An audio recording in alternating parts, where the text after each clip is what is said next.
allegiance, please. Pledge allegiance to the flag of the United States of America and to the republic for which it stands, one nation, under God, indivisible, with liberty and justice for all.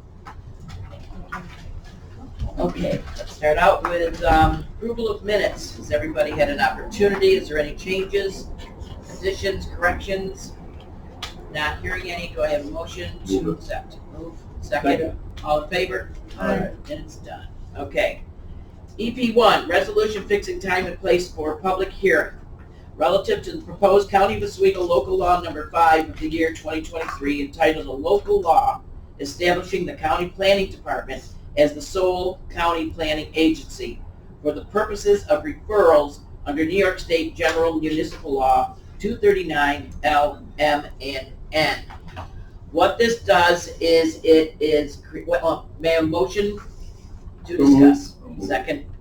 What this does is it gives our county planning department as the sole one that the towns would be sending in anytime a town has something, a permit, anything within 500 feet, subdivisions, etc. They send all the information into the county. The county reviews it, make sure that they're following all of the town rules, and then if they're following all of the town rules, they approve it, let's say, and they send it back to the town. And the town's like, cool. And now the town's got the county approval behind them, so that gives them extra meat to be able to do things and to have anybody have a question. However, if the county says, you guys didn't do this or this, and as well as the county knows that town over here, town over here, town over here did similar things and then didn't go, they can say, no, we really don't approve this. You guys really should work on it. Goes back to the town. The town can say, we don't care what the other towns did. We have a super majority, 2/3, we want it. They can do it. So the towns still have all of the power to be able to move ahead with the project, whether or not they get our approval or not.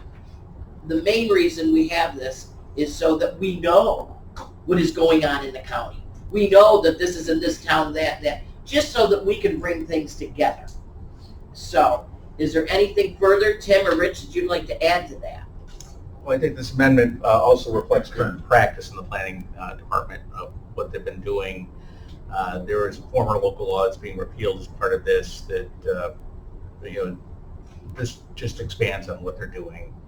And it doesn't abolish the planning board. The planning board could have this authority, does have this authority if delegated by the legislature. They haven't met many years. They still exist for various purposes.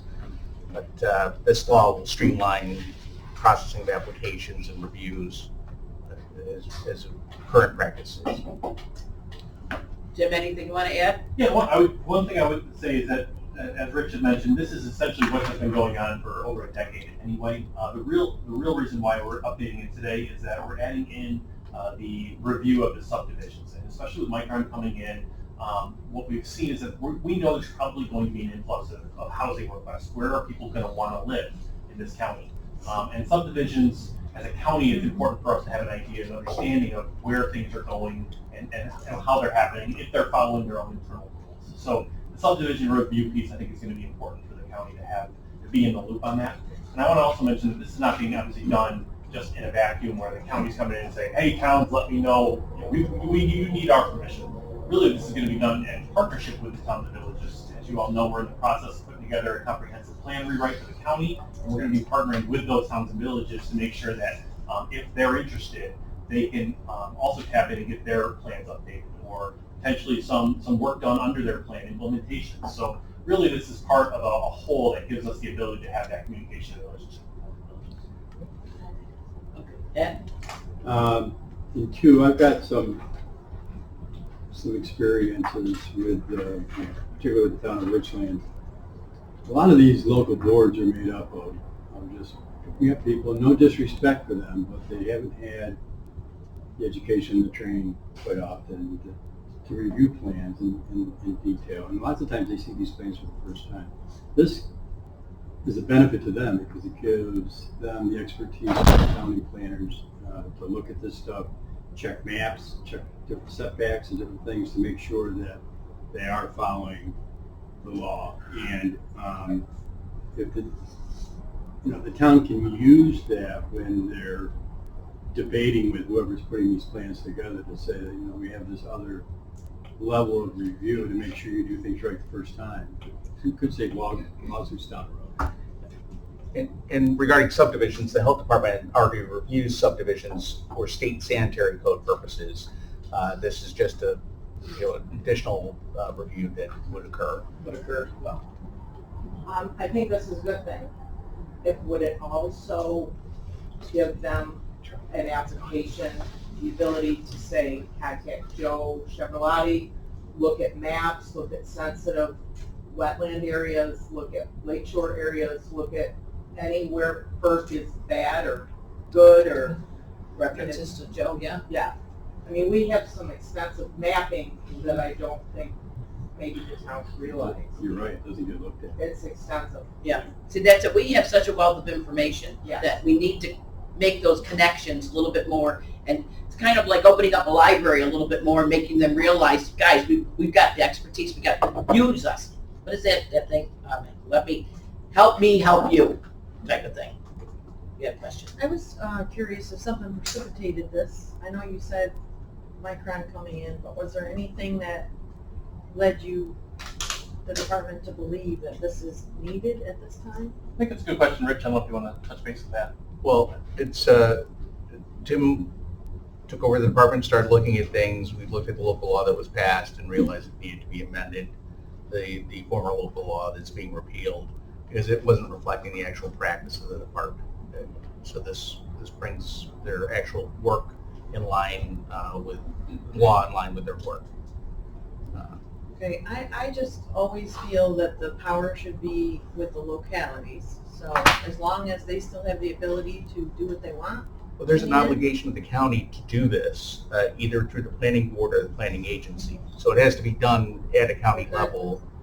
It's not to take away from the local municipalities, but the advisory role does exist at the county level. So this doesn't change that. Well, I had a situation recently in my real estate career where something was done without the village's knowledge, approved at the county level, that they disagreed with. So I don't want to see them,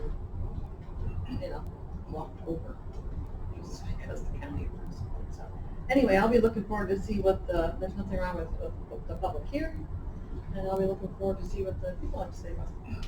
Okay. Any of the discussion? I have a motion. So moved. Second.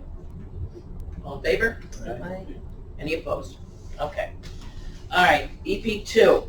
EP2, resolution determining that the installation of artificial turf for some infields at Legend Fields Complex constitutes a type 2 action under seeker. This resolution, actually, if you read through it, is two things. It's naming us as lead agent, which means we are the ones that have the power to make sure everything is done correctly and things are filed correctly.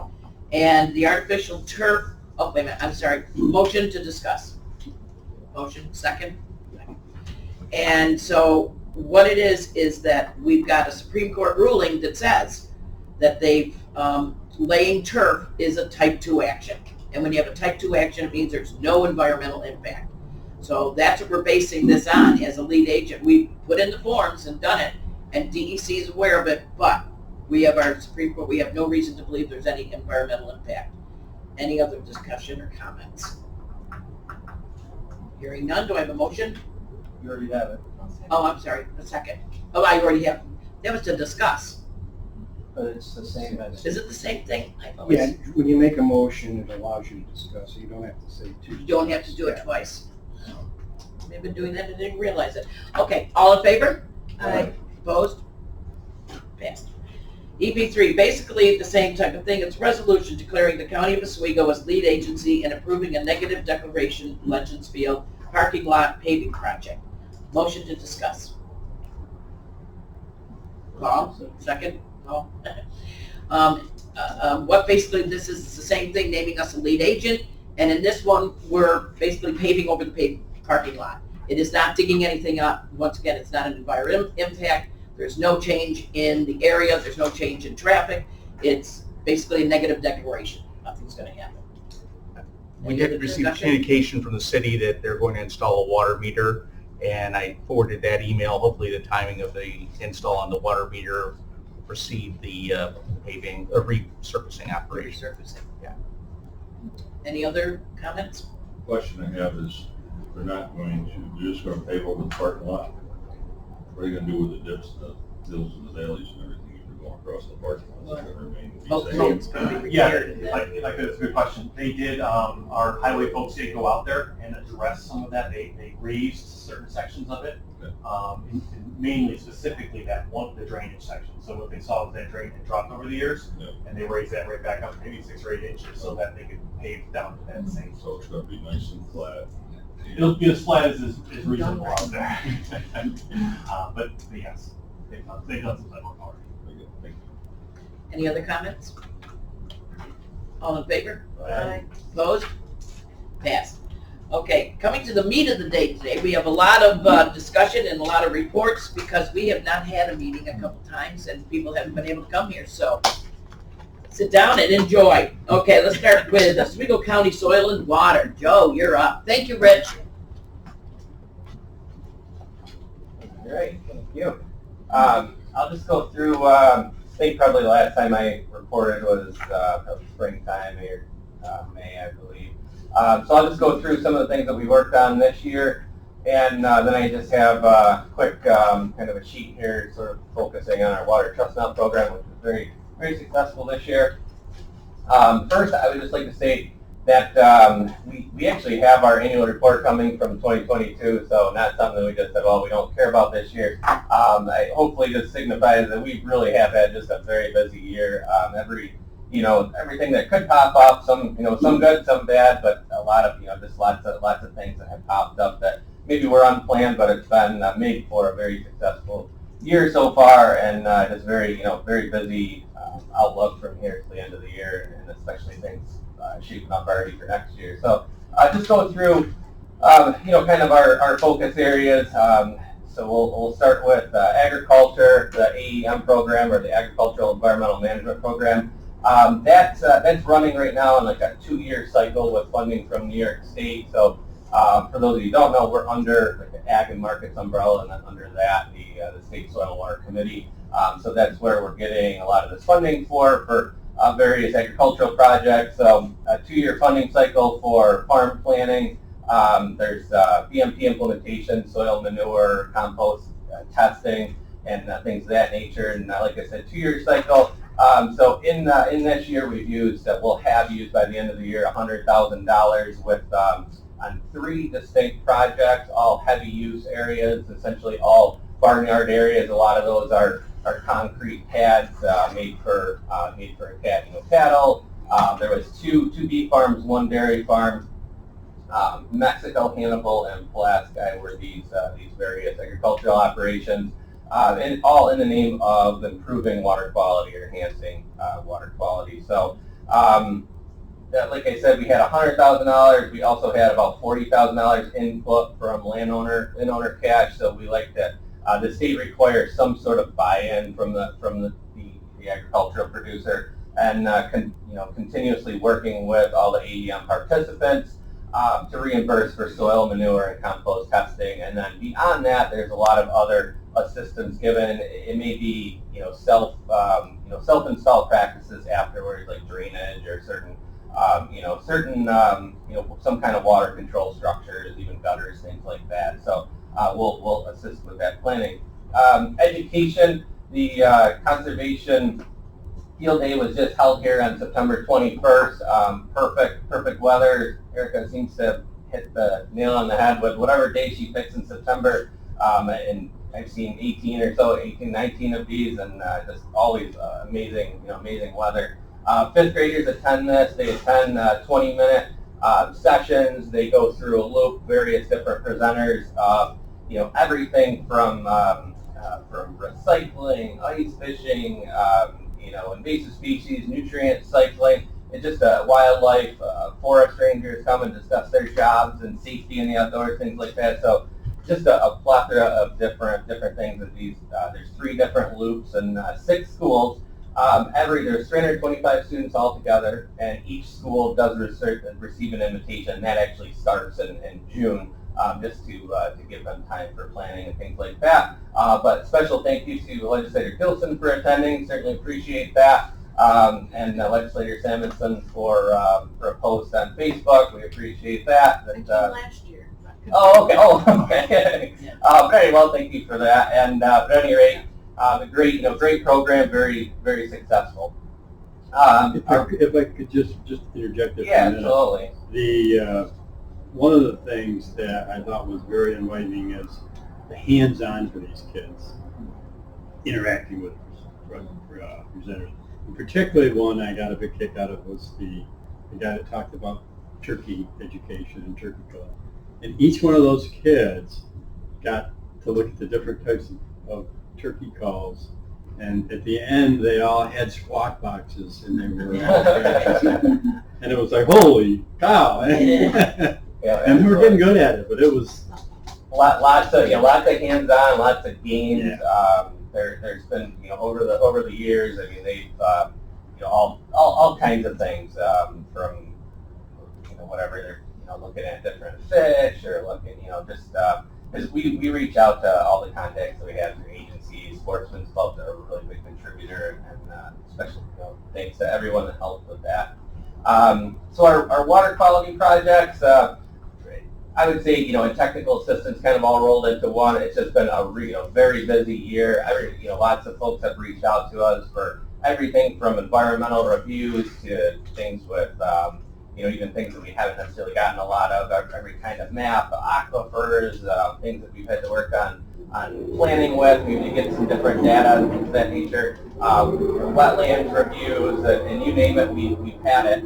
We have 2 large projects in the works as far as helping municipality, snowmobile club with culvert design and permitting and things of that nature. So we kind of take it the full gambit and even get it stamped by we have a contact through districts to get it stamped by an engineer if we have to. So those types of projects take up. Some of these assists might take 10, 20, 30 minutes to do, and some may take 100 hours or something like that sort. So some of them are very involved.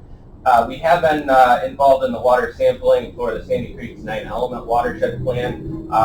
Very intense document with a pretty intense regimen of water sampling throughout northern Oswego County into Jefferson County. And this will, in the end, will produce. There's a model that the information goes into. It's actually 2 sessions per month of testing in 14 different locations throughout that watershed, and it's supposed to state if there are any nutrient, spikes and things of that nature.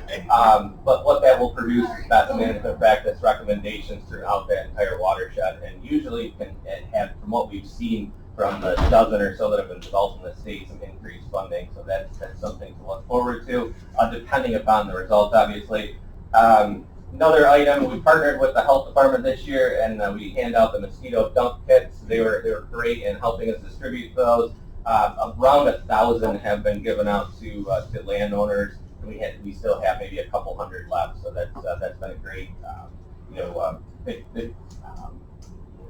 great thing for our office for sure. And then going into some forestry issues here, or forestry advice, we've been looking at developing management plans this year. There should be several by the end of the year offering advice. That seems to have increased with a retirement at the DEC. And we get a lot of calls on that. It just covers every gambit of forestry.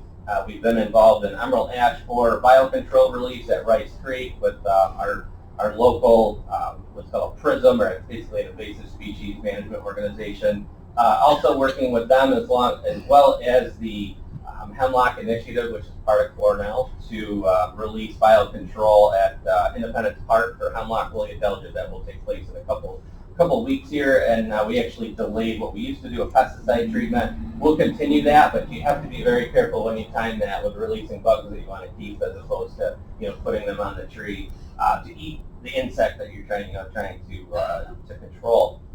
So that should help things there over a period of time. We worked on reforestation properties, installing signs. We do have a timber sale that we'll be putting out hopefully in the next month or two. We just have to finish that soon. And then the last category is our invasive species. Very successful this year. We have around 60 sites of giant hogweed that we manage, and this year it looked as, from what we could observe, everything we observed was controlled. There's about half of those 60 sites that received some sort of control, generally an herbicide, but there are cases when it gets into about June 15th when the flower heads start coming out, we ask that those get removed. And what we're doing is trying to interrupt that seed cycle so you don't continue to add to the seed bank, which is good for about 6 years. So after 3 or 4 or 5 years, you start to notice a decline. We are seeing that. Unfortunately, they pop up because birds do move these around and various other mechanisms as well. This year, and then kind of the big program for us, water chestnut. Obviously worked on that for a number of years, and we've gone to 2 different methods that we utilize now. That's the hand pulling as well as the herbicide program. And we pulled, the hand pulling crew pulled about 31,000 pounds this year over the course of 9 weeks, which is not necessarily a record or anything, but we had them focus on the scattered plants. Let's say you have 2, let's say this folder is one population, this paper is another, and these are really dense. These get sprayed with herbicide. Then the scattered things in between, we don't want those dots to connect. And instead of having 2 10-acre populations, have one big 60-acre population, because that's exactly what happens. That will fill in over time. So we pull those scattered things. Much more time involved in that. Obviously the weight doesn't add up, but I'm not concerned with that because their coverage was great this year. Very successful program. And then on top of that, we did with herbicides treated 138 acres of water chestnuts in the Oswego River. We do have a number of other areas that we hand pull, Oneida Lake, Rice Creek being one of them, and a couple of other places. But the 138 acres we sprayed in the Oswego River exclusively with the drone this year. It's quite an operation. They have a floating dock. They have to have a generator, change batteries every acre. The drone goes out, and they were able to get all those acres treated in 2 different sessions. Essentially, the first one I would say is 80% of the treatment, and then just a little bit left at the end. So I would say overall, probably there's obviously sometimes some get left because it was outside the permitted area or something like that. So a very intense permit process takes 4 or 5 months. A lot of work involved in that, but we were able to bring it through. And this year, I would say it's probably the best control we've ever had. I would say 90% plus control. And I'll pass these along. I'll just go through them really quick, but just to kind of summarize our program. Now, Joe, isn't this the only place that this type of spraying by drone has been done? So as far as I know, it's the only aquatic application using a drone in the New York State right now, and it does. I know that Chase Enterprises, that's been our contractor. They won a 2-year bid, and that'll be up again for bid this year. We will actually be requiring the aquatic application. At least I would say 75 to 90% of it should be done with the drone, so that will be a requirement in the bid, because from what I can see, it's very effective night and day. But I'll go through that sheet if everybody has one. Does everybody need one? Yep. On the front, you'll see a single water chestnut plant. Looks pretty innocent, but what happens is those have up to 5 seeds produced, and each seed produces one plant with 5 different what are called rosettes. That's a single rosette you see. So then you can multiply. Really, each seed will produce 25 next year. So whenever you can take one plant out, you're doing a world of good for the river afterwards. So you can see on the right a picture of a kayak going through a very dense patch. That's one of the negative impacts of this is access. The others are obviously ecological and fish habitat, things like that. But access is a big one. That's why we got all any call that we get. When are you spraying? How come you don't do or you're not doing over here? Things like that. Those have all been the calls in the past, but that's really why we have to do it. You can see how dense that gets on the bottom picture and in the top right one. But when that's that's what's called an emerged vegetation, and that's what you want. You want this kind of ruffled appearance on the water, and that means that spray will hit that plant, stay on that plant, and it'll absorb it quite quickly. But you're looking for plants that are immersed and not submerged. Obviously, there's no contact then. I'll just go through this very quick. This is something I came up with for another group I had to present at, but this is just all the red dots on the map are just various locations that we do. Usually, mostly, I think this is the handful map, but the ones that are all in a line right from Oswego to Phoenix, those are all the Oswego River. And that's where we do the herbicide treatment. We don't do that in any other water body as of right now. The rest of the locations are all generalized, handful locations, but we don't have permits right now for all of them. So that's another thing we're working on, trying to get wetland permits or harvest permits, whatever the case may be. You can see in the one photo or one page, you'll see all the different methods that we use. You'll see the air bow that has been used. We didn't even use it. They didn't use it this year at all. Just the drone. And then the hand pulling, you'll see in the photo with the two individuals, those are interns from a couple years ago. You'll see just a small patch right next to them, a little bit behind them. And then over to the right, you'll see scattered plants. That's what we have them targeting, because that's not as effective to have mechanized manner of treatment for those. And then you can kind of, the next one is a map. You'll see various colors on that map, and that's a pretty intense mapping and GPS use that we have to do throughout the year to make sure that we're identifying where these areas are. You can't simply get permitted for the entire river to spray, and you have to have an acreage to give the contractors. Otherwise, if you're significantly off from the actual acreage, they'll over order, under order as far as the herbicides, and that can be a detriment to the program. So we have to be pretty on with what the information and the bid packages that we're giving them. If you flip to the first set of photos, before and after, the top two are actually the Big Island area, or over by the ethanol, or the Addis now, I guess, as far as that's over just to the south of Fulton. Big Island area, 2022. That's actually the first time that we used the drone. You can see the results a few weeks later, very effective. And then another one from this year, 2023. You flip the page, another kind of the same thing here, before and after. You'll see in the top one, the after photo, that's really, I think that's 10 days afterwards, so there's probably still some water chestnut left. What happens now is there's some filamentous algae that comes into those areas. They're coming in there, they may come into those areas because of depth probably, and water flow, lack of flow, and that's really why the chestnuts came in there. I'm not sure if there's some other reasons behind that, but it's really not. Some folks will see that and think there's still water chestnuts there, but they're non-existent. And then just another before and after picture there. The last page actually has, you'll see a dock on the upper left corner, and then to the right of that, that's the next year. And that was actually done with an airboat. So we did have some success with the airboat over the course of the time that we have worked on this, and it's knocked it back enough to make that pretty effective. But you can see there was actually one plant that was there. Before that, it was the year before, it was a 30-acre patch, and obviously there was no treatment done there in this year. And then the last one is the Minetto area. You folks have probably traveled 48 and seen a pretty heavy reduction, or significant reduction there. That's what on the left, that's what it looked like in 2022, and 1 year later, there was probably just a few hundred pounds in that entire patch that we hand-pulled. There's a few left that you can see there's only very shallow water there, probably a foot deep or something of that sort, and we were not able to get that. But overall, I wouldn't, I don't want to necessarily say that we found the magic bullet for it, but I do think that it really worked. I think there could be environmental factors, because whenever we did have a spot that we hand-pulled, we teamed up with the United Lake Association, and we hand-pulled a pond over just north of Oneida Lake. It's part of Scriba Creek, and would go right into that Oneida Lake. So we actually did that last year. We did a handful, some community effort.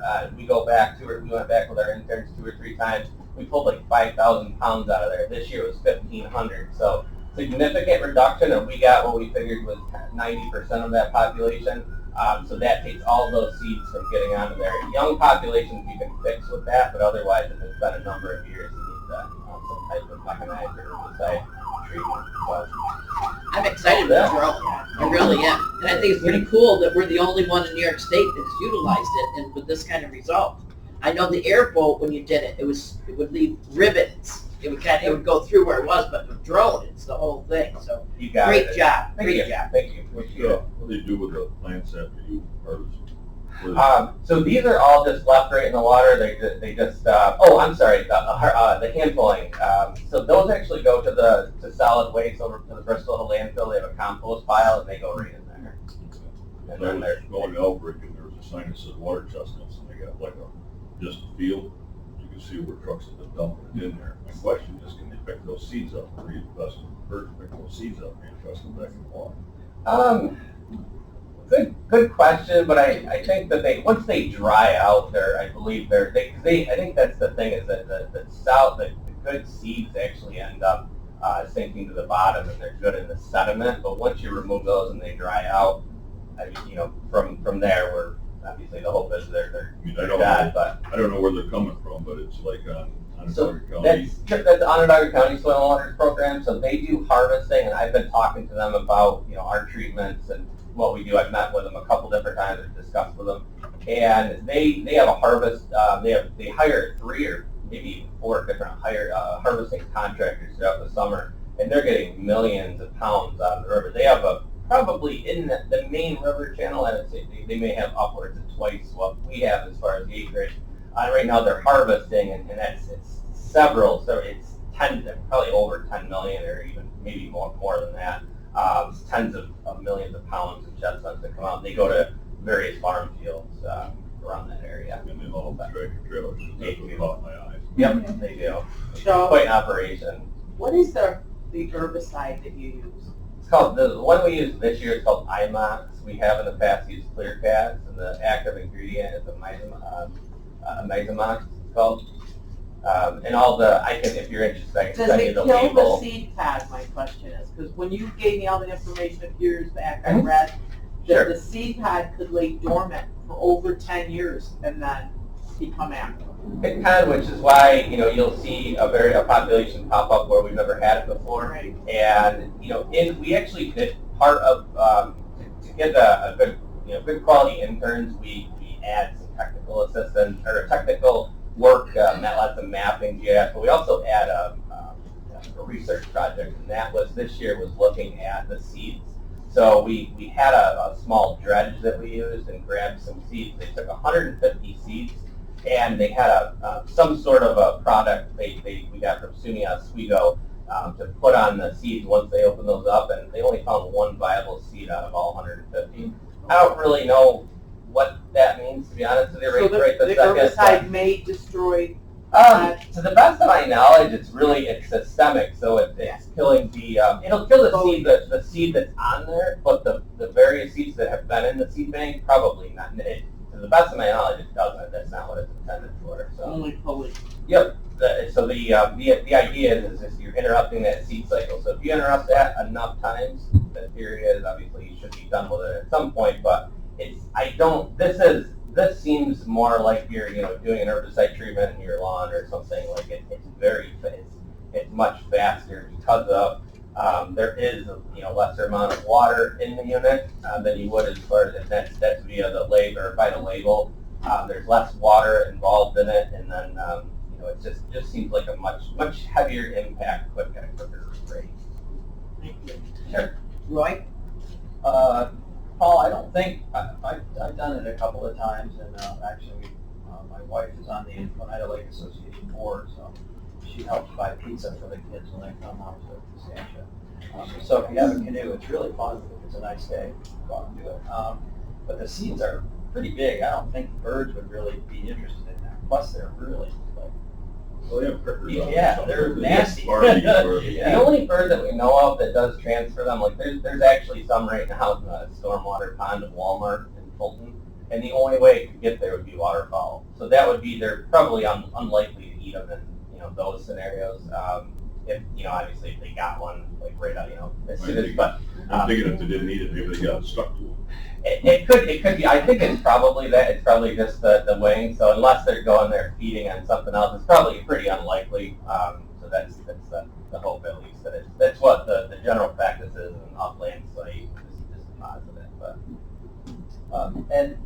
I attended one of their meetings last night, the Oneida Lake Association. Your counterpart from Onondaga was there, and he talked a lot about some work on sedimentation in Oneida Lake, and so, especially some of the problems there after the racetrack that never got finished.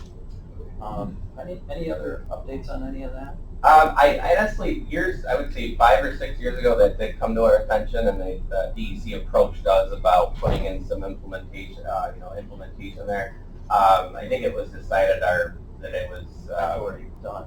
Yeah, so I think that the town ended up stepping in and doing some there.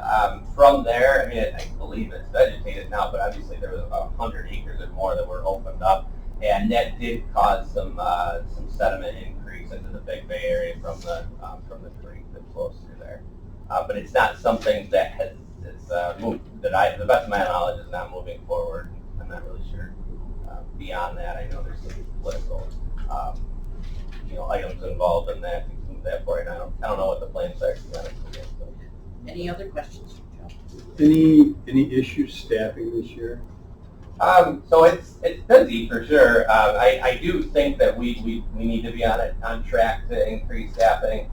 We have some obvious limitations. We need that once if we got beyond 1 or 2 more people, we'd have to think about where we're going to house them. But yes, I do think that our workload, and that's part of the reason why our annual report is it's lies primarily on the delay is pretty much my fault, but the workload has increased significantly, and I've often said, it's been a busy week or year, month or year or something, but it's honestly been more of like a busy 6 or 7 years.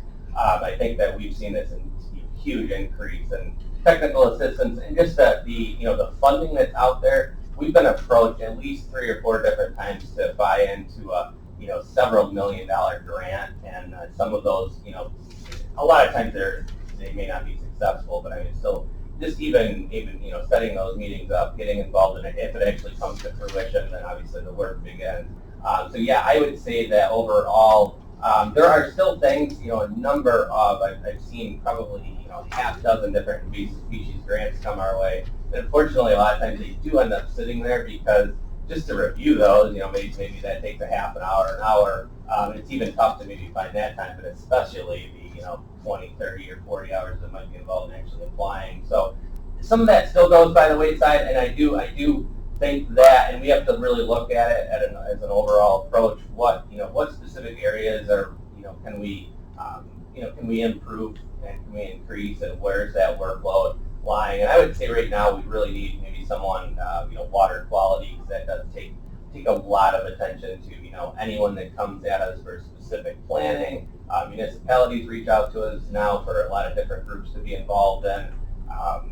So yes, I would say we're definitely need to look at that for sure. And I think we've talked in our board that I think we should be hopefully on track to do something. I would say by 2025, really, we definitely need at least one other individual. It needs to be very specific, specific role that they play, I think, and ready to hit the ground running for sure. Yeah, I thought we were talking about you getting things ready for 2024 would be. I'm sorry, yes. Yeah, that's going to be here. Yep. Yes. Well, also you had a forester in Onondaga County, I think, that retired, and now you have to take on that responsibility. Yeah, so they're and they would cover this area. That was DEC, and that has increased work. We also have, I don't know if everyone necessarily knows, I kind of explain how we're under these umbrellas statewide. We're what's called an authorized agency of the county, but under a state umbrella. And there's responsibilities there as well. There's performance measures that we have to meet to get the state money, continue that, obtaining that from year to year. And there's also, because I'm one of just a handful of foresters in a soil and water district and happen to be certified, we get reached out to a lot for teaching courses. So I did, and that was one thing I probably skipped in here, but taught a statewide course, maybe 25 individuals, They're trying to add more forestry into the AEM program, as well as some of the climate resiliency, climate resiliency funding as well for farming. And they're adding in these different forestry practices that take a much more concentrated farm, whole farm planning approach. So we've given, we've been asked, just all of a sudden, meetings are popping up like crazy to involve ourselves in that and giving some, some insight and some experience or knowledge to the state as far as how to manipulate these programs to get them to work for the districts across the entire state. So there is. Bottom line, you need to be putting things together because you need more help.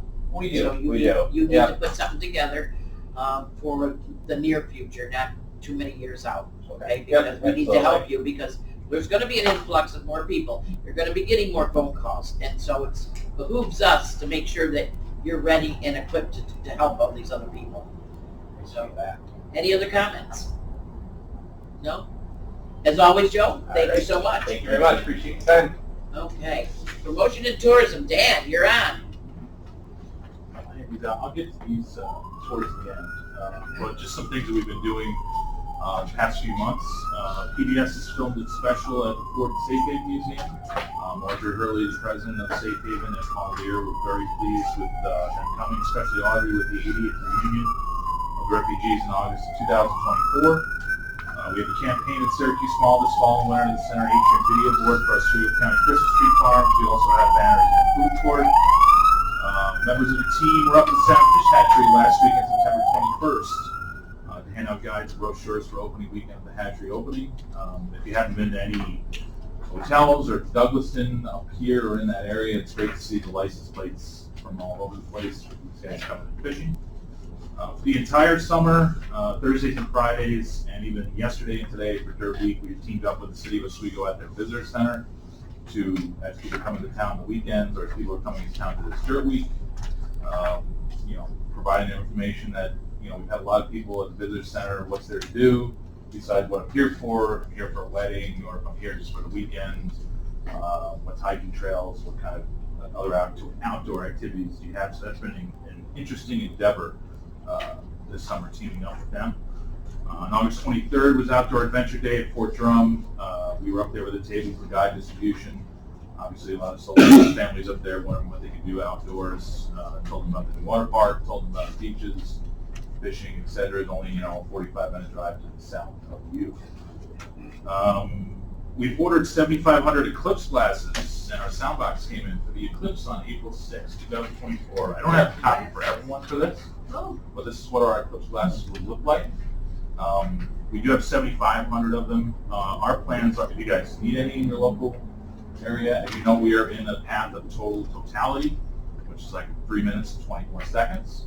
So there's a lot to do with the people that are into this sort of thing, because it only happens once in a lifetime. We'll be coming to this area. I know the Ford is planning something. I know Selkirk Shores. So we've given them, provided them if they need them. We're more than welcome to give you like 500 or 800 so that people can enjoy. The good thing about our glasses is we actually order them from like a real distributor, not Amazon. So if you look at Amazon's claim, it says we are not responsible for eye distortion or future. Oh my God. So ours are the real thing. So at least, we got that going for us. Dirt Week is this week. The parade is tomorrow. We have 2 large banners that advertise visit OswegoCounty.com, as well as the Andrus's smaller banners to invite people back for things that they can do in the future. Events, historical sites, places to see. So in hopes that people will come here and say, hey, we can come back for X, Y, and Z. With also been a commercial advertisement for Flow Racing the entire season with 1.2 million viewers around the world. Also to entice people that, hey, we're coming here for a race on Saturday, Friday. Let's go up Wednesday and Thursday and spend some time in Oswego County. There's more things to see and do than just a race. Last weekend with the great weather, Oswego County had the Oswego County Fall Festival at the Fairgrounds, Pumpkin Fest in East Park, and Phoenix Oktoberfest. This is something that, as we talked about a few months ago, where we have been able to boost on Instagram. We're really getting into social media with Instagram and Facebook. The good thing about that is, as we spend more money, we can also do demographics. So not really enticing people within a 30-mile radius for a 45, 50 outside the county of what's going on inside the county. So I don't have the numbers yet on what that looked like, who would reach and how many clicks and views, but that's something that we did last week and let them know, hey, beautiful weather, it's 70 degrees, it's 68 degrees, take a ride to Oswego, there's plenty going on this weekend. New York State Outdoor Writers Association has gotten back to us with their spring safari event. That will be May 31st to June 2nd, 2024. Basically, it's about 30, 35 guys that come here to do a bunch of events. We're going to be having a pretty good weekend of them. I think, Roy, I'm supposed to ask you about the mushroom guy. You know the mushroom guy, supposedly. Which mushroom guy? Well, I don't want to. I thought I was the mushroom guy. That's all these guys talked about in the meeting I had with them was. Oh, I did a saw talk some mushroom out guy. at Okay. one of your events, yeah. So, yeah, May 31st is unfortunately the last day of turkey hunting.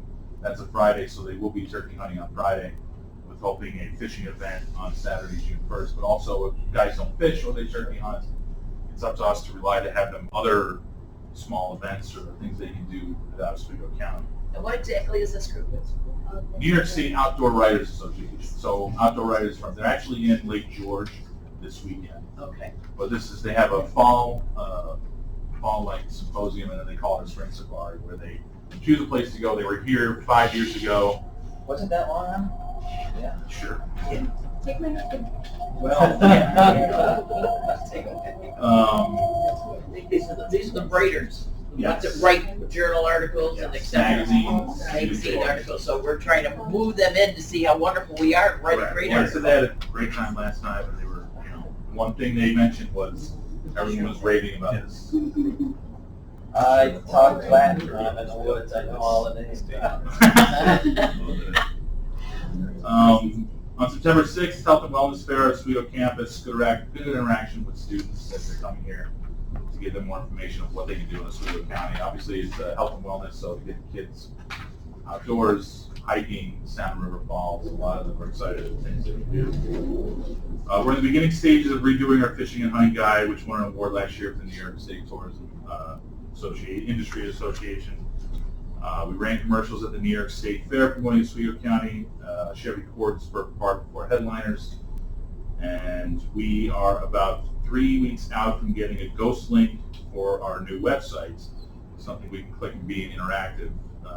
Past 2 months, we've been working on content, listings, placement. We're hoping, like I said, for the end of October to have ghosts, something we can be interactive, and the end of November going live.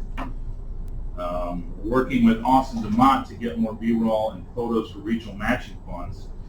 With regional matching funds, the packet that I hand out to you is from the Empire State Development on the New York State.gov page. Some interesting numbers here to look at page 14, the 212 number from Oswego. The total is 212 this year. It's up from 160 million last year for travel spending. On page 17, tourism generated employment. The number in the middle there, indirect reduced, 2006-56 is up from 2004-20 from last year. I don't have last year's numbers on here. I'm just reading you the numbers from last year that are there now. And on page 18, the total for tourism generated taxes, the total 24226 is up from 21154, and the tax saving per household is 518. That's up from 454 from last year.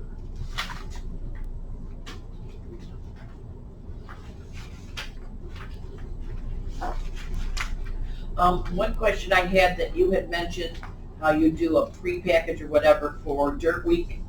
You know, as people are coming in to let them know all the things that they could do. All we're doing is going to they open the visitor center today and tomorrow because everyone's coming into town. Okay. The visitor center for the entire summer too, we've only been sending people during the day from like 1 to 3. Just a couple hours before the regular people from the city man from 3 to 5 or 6. What about when we have Legend Field tournaments? Do we do anything? We do on with that? Thursdays and Fridays, yeah. Thursdays Okay. and Fridays. So like again, Thursdays and Fridays during the summer, we man it from like 12:30 to 3:30, and the city comes in. But plan to do that was as people are coming into town Thursday and Friday, they go downtown to get lunch. They usually see more activity from like 1 to 3, and then usually from like 4 to 6. Well, with Legend Fields and the Dirt Week, two big ones that we have, like, we know who's coming. I mean, people that are registered for the races or the tournaments. Do we have anything that we send out, ask the tournament or ask Dirt Week, when you send out your registry, could we give you We're working this? with them now with So giving them a packet or a QR code. We put out the banners out there, and Yeah. the I'm good, just saying, before they get here, they Sure. can plan. If they see it, they go, oh, geez, that's right, they got this, Yeah. this, and this, and we're there. Yeah. Instead of, they get here and then they find out. Sure.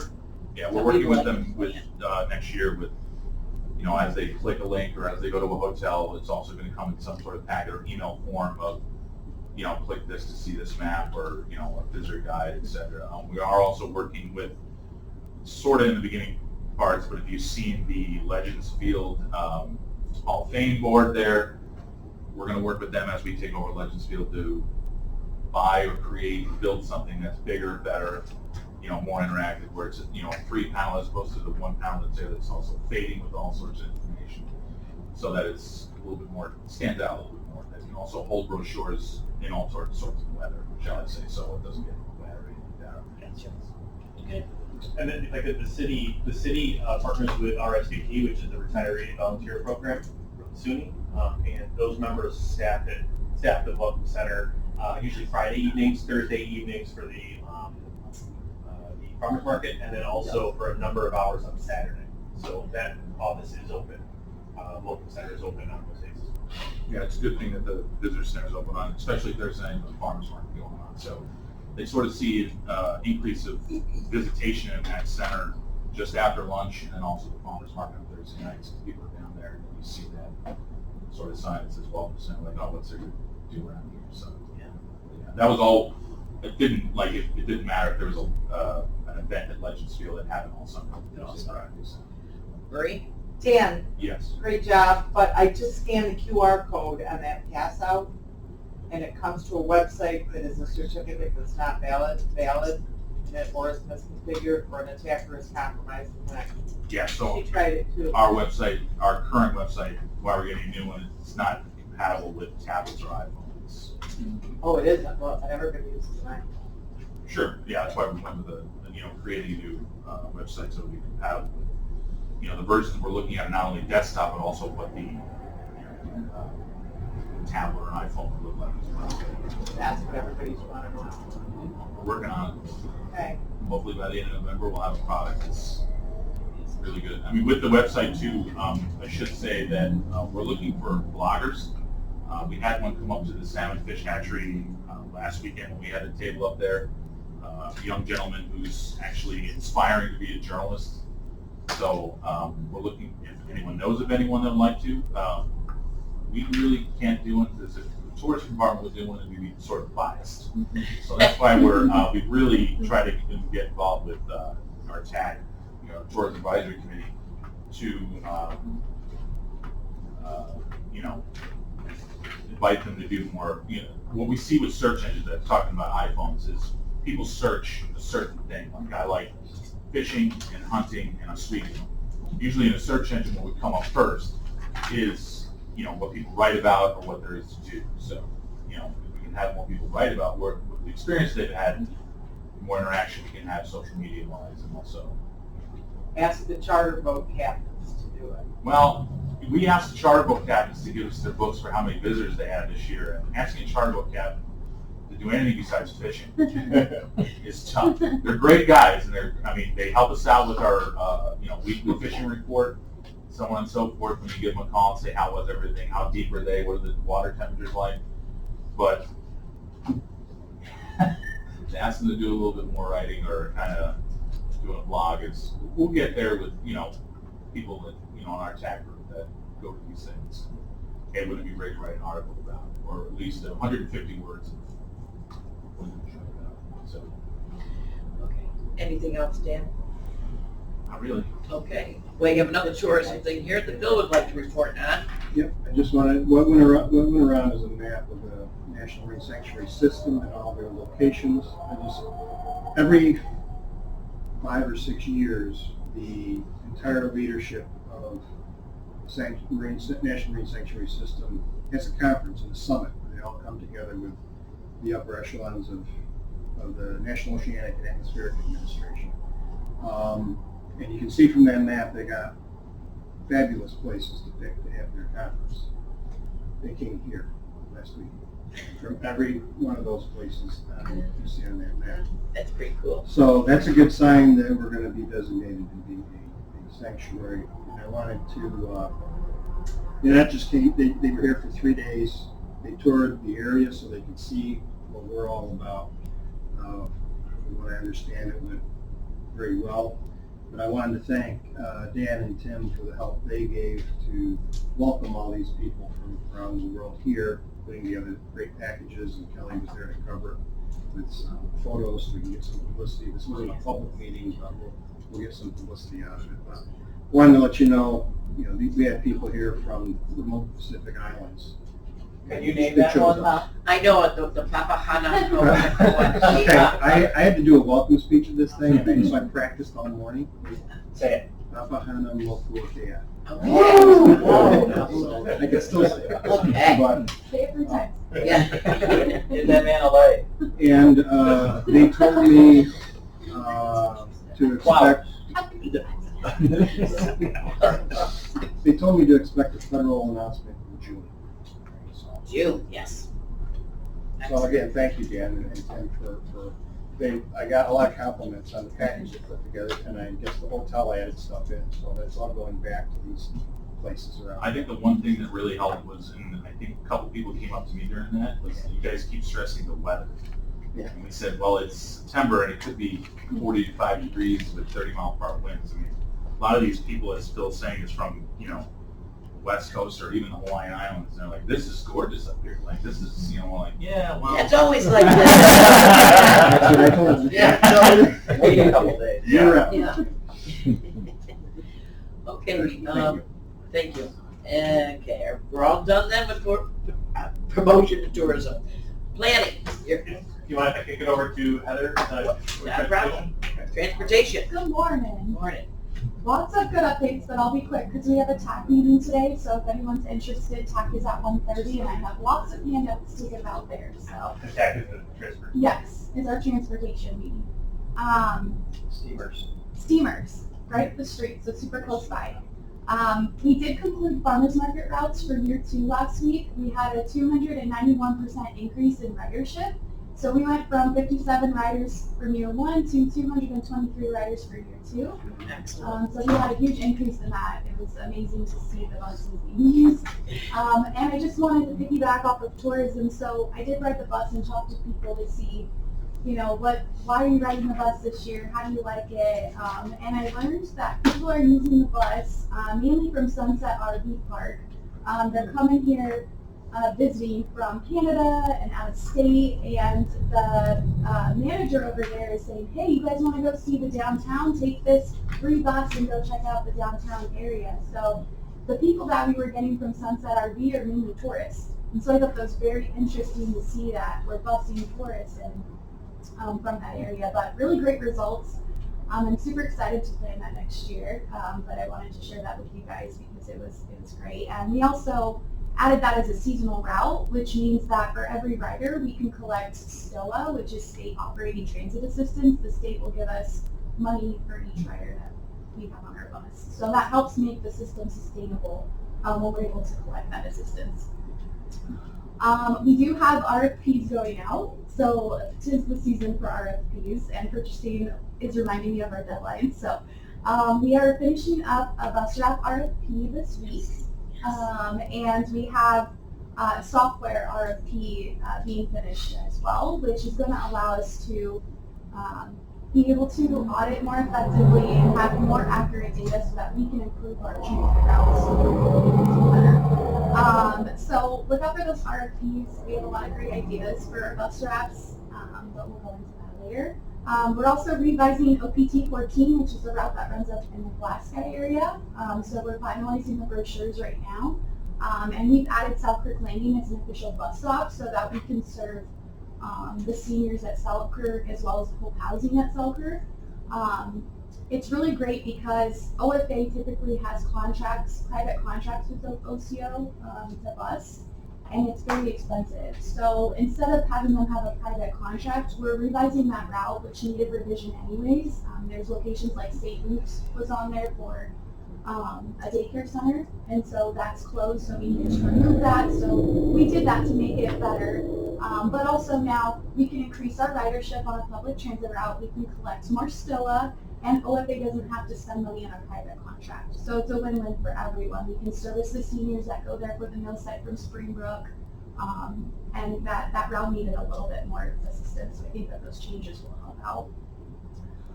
Procurement, so we ordered 3 buses. They are being made at the bus factory right now at Ford. They have to be built from scratch. It takes about 9 to 14 months for us to get those buses. So we're diligently awaiting our new buses. We need them. We've also added some minor things into our buses. So our buses now have ADA labels inside of our buses in multiple areas that have contact information. So when the state comes in and they want to check our compliance, we have official ADA labels that say, hey, if you need to talk to somebody and make a complaint or a compliment, here's a phone number that you can call. It's very important to the state that we have those in our buses. We've also created standards for passenger behavior, which we've never had before. We've never had any type of standards or guidelines in our buses before. So now if you get onto our bus, you guys will see that there are new standards inside our buses, which are just meant to help with compliance and just making sure everyone's following the rules. No vaping on our buses or anything like that. We're also procuring diagnostic software and a couple of things that we have ownership of as a county, so if we ever need to take our equipment, we absolutely can. But this diagnostic equipment will help diagnose buses for certain mechanical issues. Right now, the diagnostic equipment that we have will only diagnose vehicles 2015 and older. So I'm procuring that because when you look it up into our buses, if we have chassis that are over that age, it's not going to tell us what's wrong with the vehicle. So that's something we have funding for through ETC. So it's already approved, it's funded, we're just procuring it right now.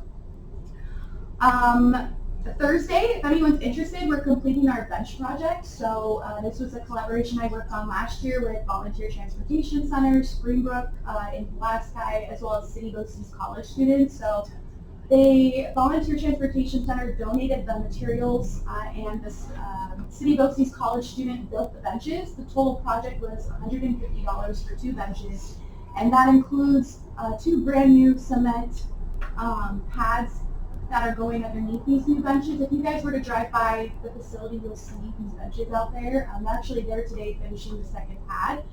So those benches are right next to our bus stop. So this will be a nice new seating area that people can sit out while they wait for our buses, and it was a great way for the students to get experience.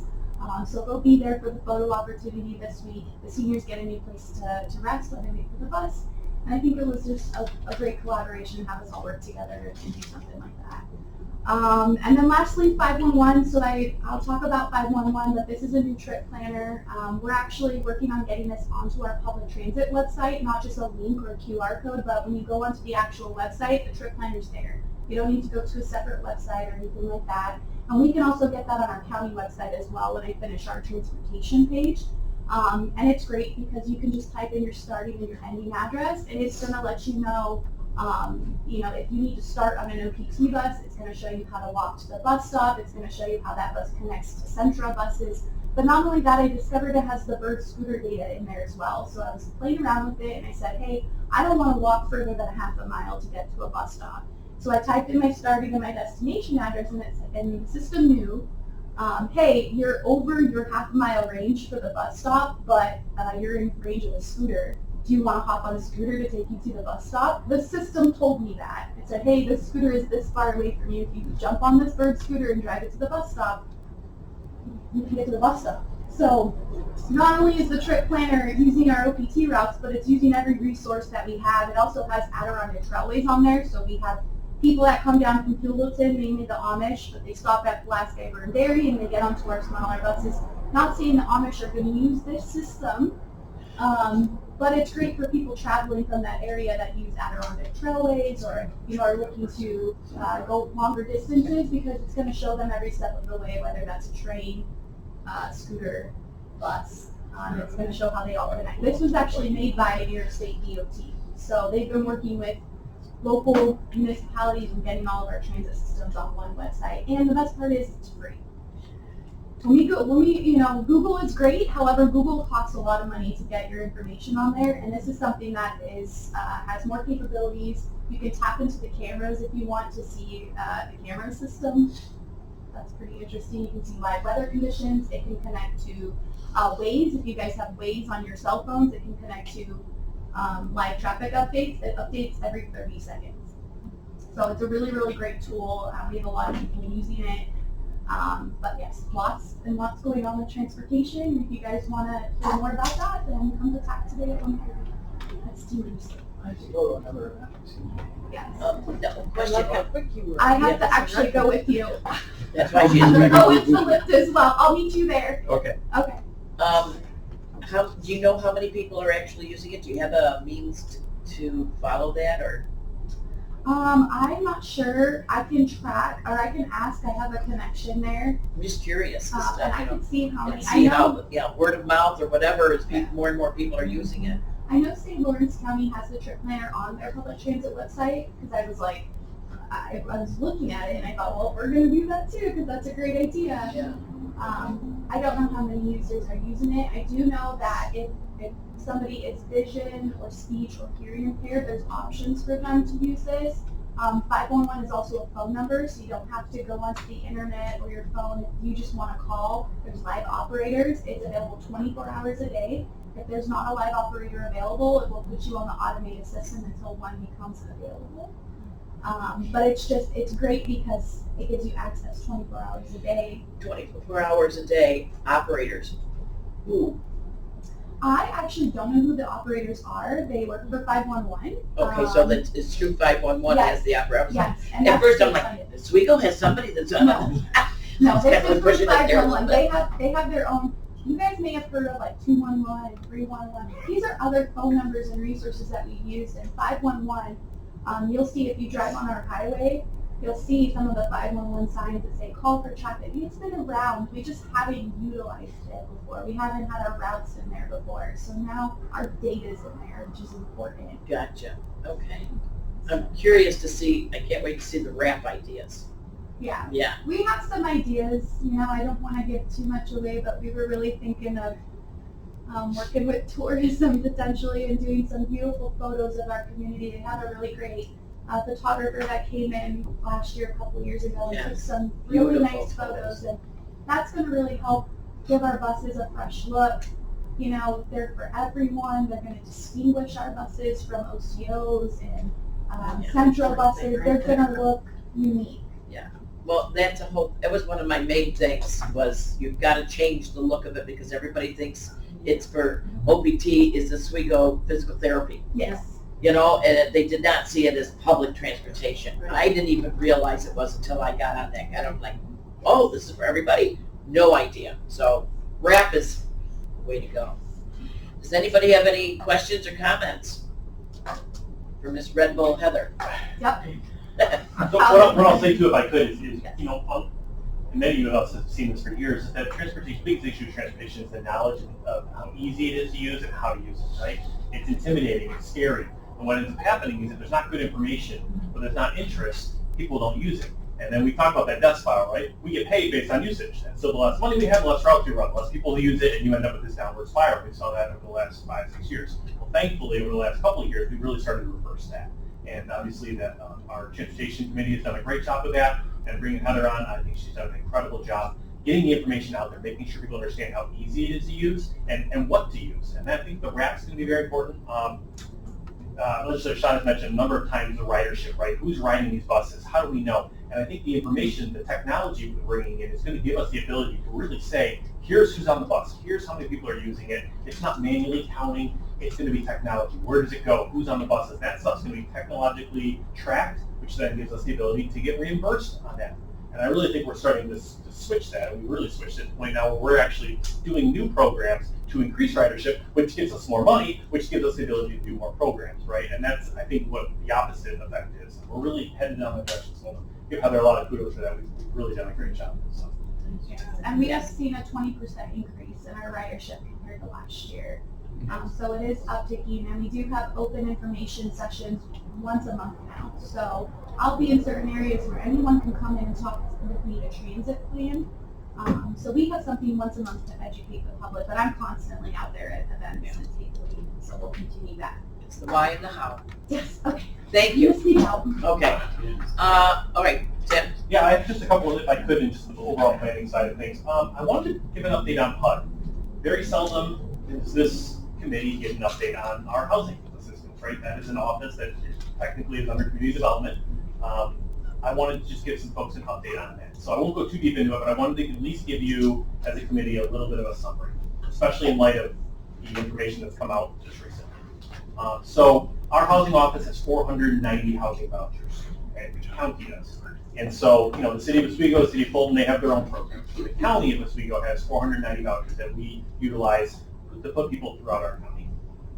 Again, similar programs. This is outside of DSS. This is just specifically the county housing. How does somebody get a voucher? You can go through the program. There's information on the website, or you can go directly to the office downstairs. It's on the 3rd floor. But I do want to say is we're looking at almost an 18-month waiting list. So one of the biggest issues that we run into recently is that the state. So our program's a little different than the city of Oswego, city of Fulton. Each of those is they run their own programs. They have oversight of their administrative plan. They can change their priority list. If someone, if they want to give more priority to working class folks or to people who are in education, single moms, those kind of things, they can do that. They have to get a review and then get authorized to Buffalo and the federal government, but they can make those changes.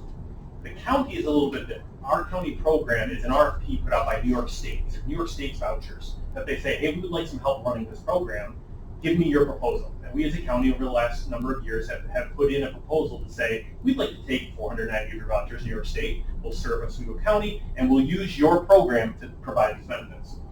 The issue with that is that we don't have the authority to set the rules. We're taking the New York State's vouchers and we're running the program. Why that's important is because that means that we are at the mercy of New York State's prioritization.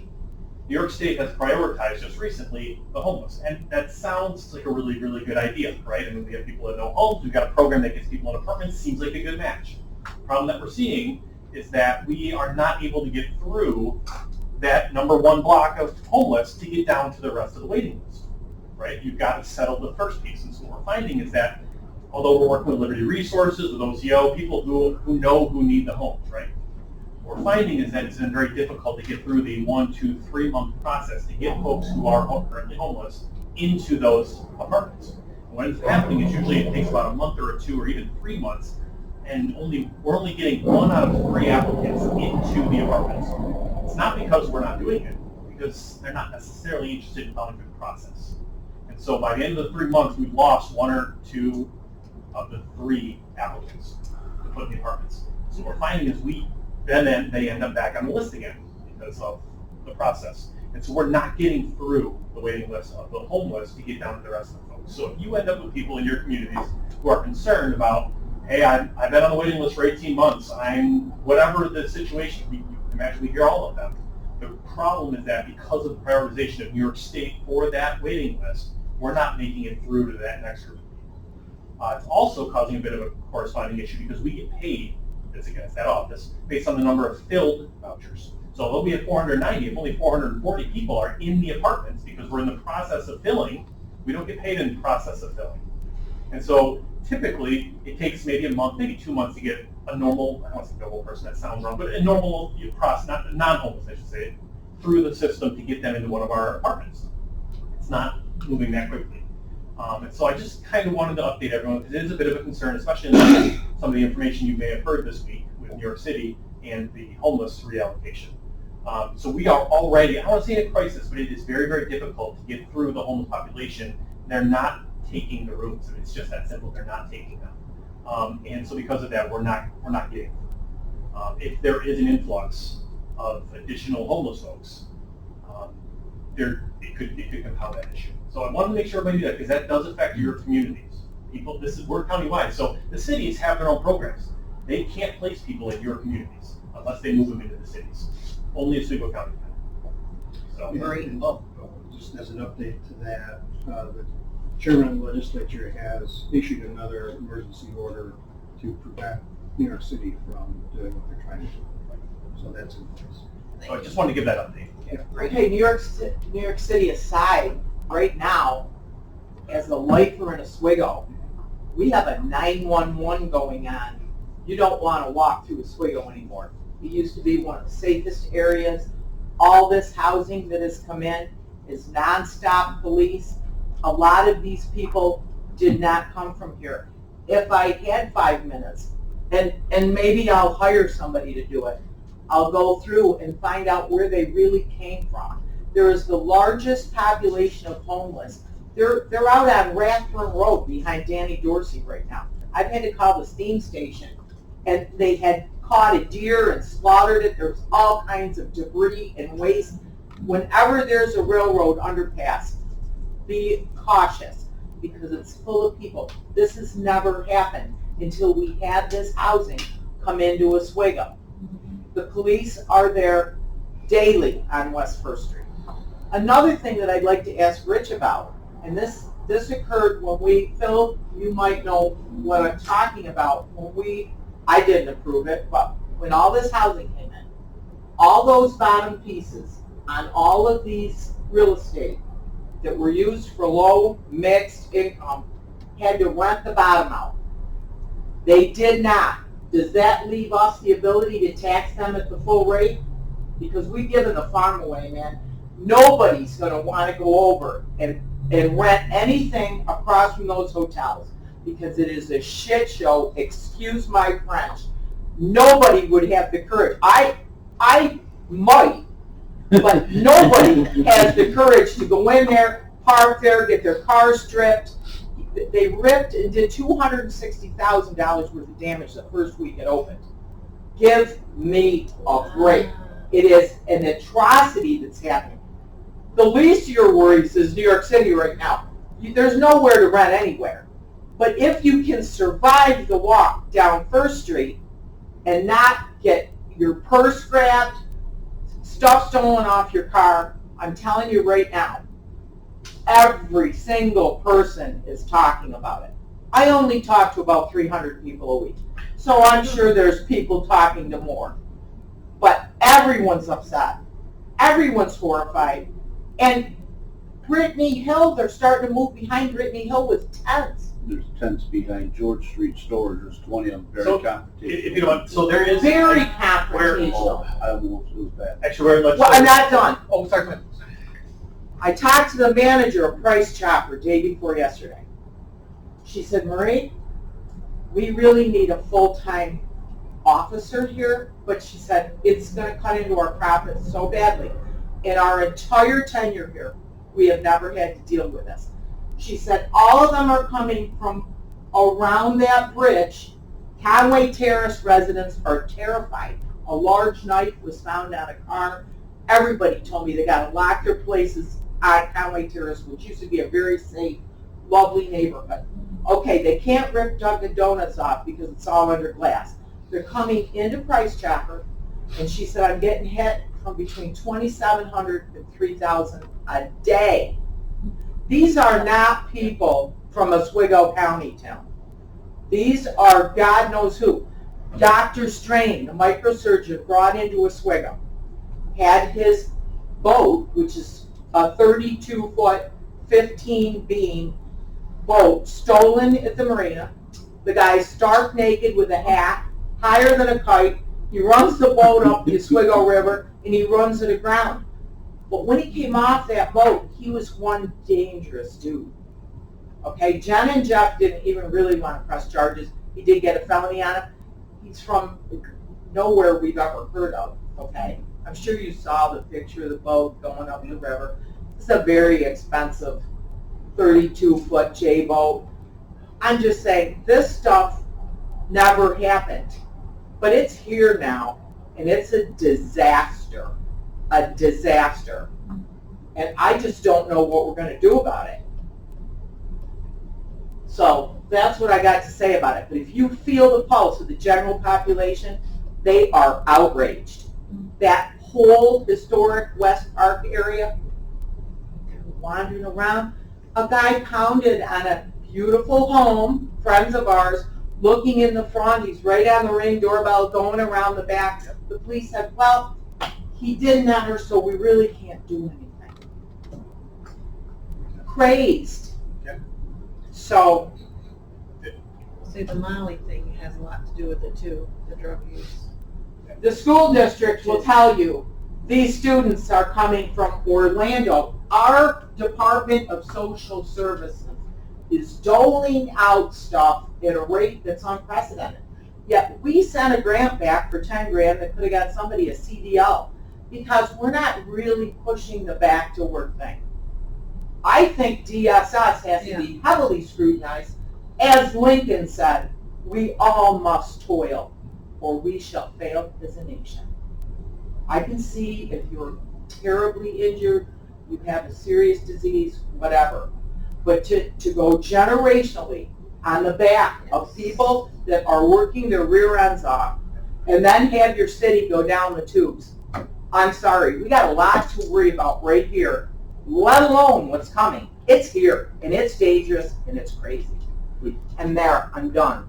Okay, so these, just real quick, Heather and Legislator Reedhill are both attending a anti-poverty collaborative meeting, I believe right this minute, based on housing insecurity, homelessness issues, and things like that. Reedhill wants to give the farm away. I tell him to his You face. should be there though, at that So- meeting right now. Well, I tell him to his face, Yeah. because it's give. I went to a couple of those things, it would make you want more blood pressure meds. And so it might be worth, after this, it's over at the Foundry right now, Yeah. for the next hour or so, so if people want to stop in. We need a back to work program, mandatory. Yes. And actually, if I could, so the housing issue we were just talking about, one of the things that is in that is there is a required residency requirement for our housing, right? You have to be a resident for at least 1 year. For 5 minutes, Tim. Unless you're homeless, and that's kind of the piece that I'm talking about. So again, I'm not trying to inflame, and I apologize for doing it, but I think it's important that this group understands that is going to be an issue that we're going to have to deal with. We're dealing There with are that, people- we're not dealing with it. There are people who, well, and again, somebody, Glenn also stated, we don't have the authority to change that locally. Isn't there something in the rules at all that states that after they fail to follow through, they're off the list? Why should they go back on the list if they didn't follow through? They had the Well, opportunity. in Human Services meeting yesterday, Stacy mentioned that they had over 1,000 homeless this year. 1,000. So even if we were to pull them off the list, there's 2, 3, 4 more behind them. So Where did they come But from? there Tim? isn't the housing. Where? That's They a really didn't good come from question. Oswego. It's They a good didn't question. come from Oswego. We gotta change the rule, even if we get taken to court, because we're becoming a dumping ground. And I don't feel this might be a question for Stacy, but I believe there is an intake process, and I believe there's a previous address question that is asked.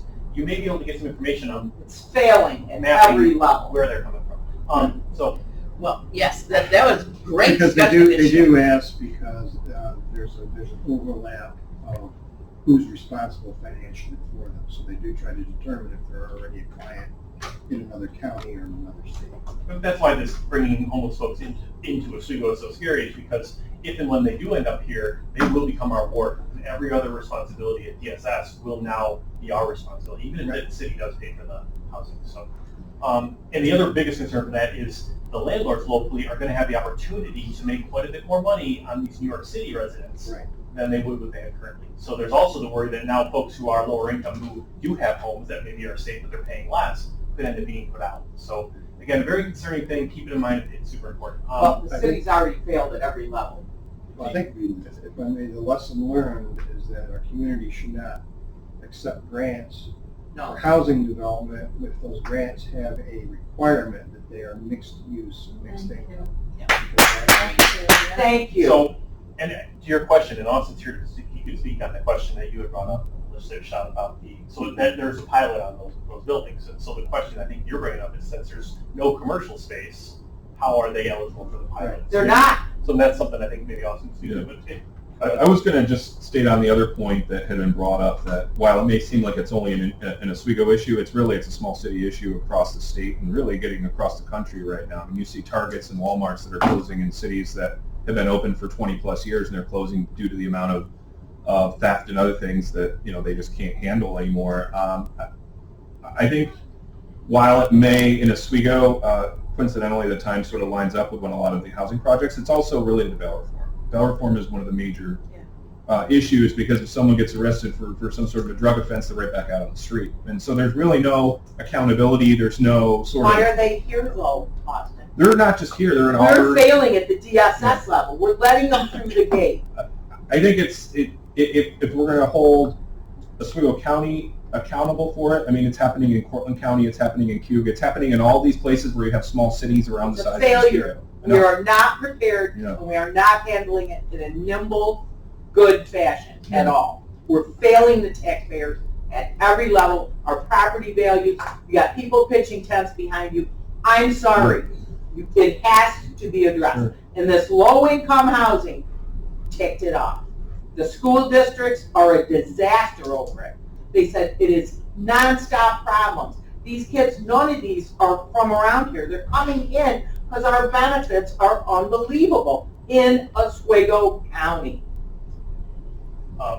Well, Tom? I don't know if this has anything to do with it, but Chico was complaining about where they had these houses and it was supposed to be for senior citizens and then they build it really fast and that's what, is this what they put in there? There's been murder out there. How did they get approved? They got the grants and they're supposed to put it in, is that, how did they get the money to put these people in there? Tim? So, and actually, my next point on is the comprehensive plan review. I think that is a really important conversation right now, more than ever. So the conversation you're talking about, that technically that city line project is in Oswego.